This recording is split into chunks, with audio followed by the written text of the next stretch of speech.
On April 12, 1961, Soviet cosmonaut Yuri Gagarin became the first human in space and also the first to orbit the Earth. But some people believe that Gagarin was not the first in space. He was only the first to return alive. The following is an account of a lost cosmonaut, Gavril Koltsov. June 21, 1960, the Vostok rocket sat on the launch pad at the Baikonur Cosmodrome in Kazakhstan, USSR. It was the day of the first attempted launch of a human into space, and with that, orbit.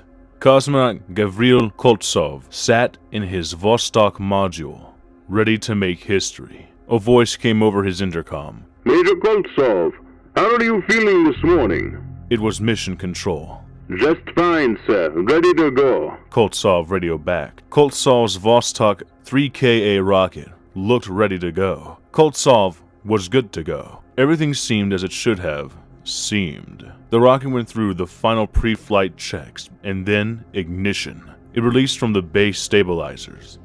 The main engine and 4 boosters activated well. Koltsov was accelerating at 200 meters a second, reaching up to 300 meters a second. The fuel on the boosters was almost empty. Boosters gone, a voice said over the radio. The 4 boosters disconnected. The rocket shuddered for a second and kept going, accelerating at the loss of weight. Another minute had passed. The rocket kept going, now at 50,000 meters above Earth. The fuel on the current stage ran out, and it came time to decouple the stage. The rocket now pitched to get orbital velocity. When the lower half of the rocket decoupled, something didn't feel right to Gavril. He radioed to command. Come in. This is Major Koltsov. To control. Yes, Major. Is everything all right? A voice came back. I just decoupled the stage, and something shuddered. It just didn't feel right. He replied. No, nonsense, Major. Everything is reading fine from here. Koltsov was now nervous. He frantically scanned his panels, checking everything. His fuel gauge was dropping fuel faster than it should have been. He checked his throttle at about 65%, just where it should have been. Command, I'm losing fuel. Throttle is where it should be.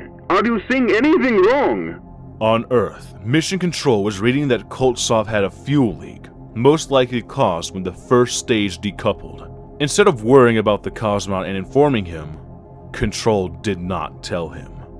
If he knew, he would panic and start to attempt a return burn to re-enter atmosphere. Major, I understand you are under anxiety, but you are fine. Do not worry. You're almost in orbit. Command said as Koltsov was at the correct altitude to enter a good orbit. Koltsov corrected his heading to get into a circular orbit. His fuel was nearly empty. It was at 20%, where it should have been around 70%. What the hell? Command, come in! Come in! I'm almost empty! Come in!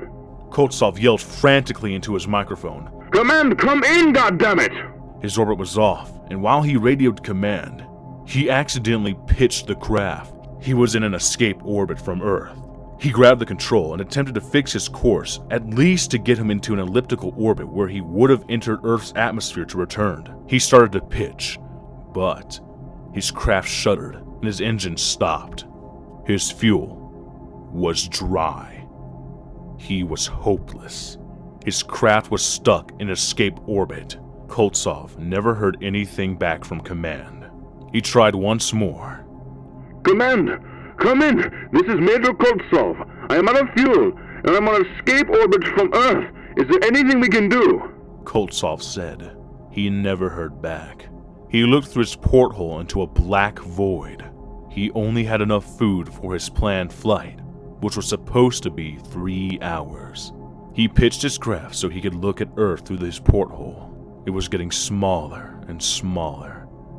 He had ran out of an electrical charge 4 hours into his flight. His oxygen ran out 22 hours in. He knew he was done for, but he tried one last time to tell command of his situation.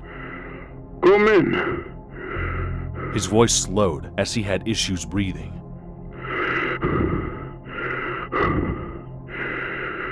Anyone, come in. This is Major Graville-Kroltsov. He could barely finish his sentence. Is there anything we can do? There was no signal. He was out of oxygen, out of food, out of electricity, out of hope.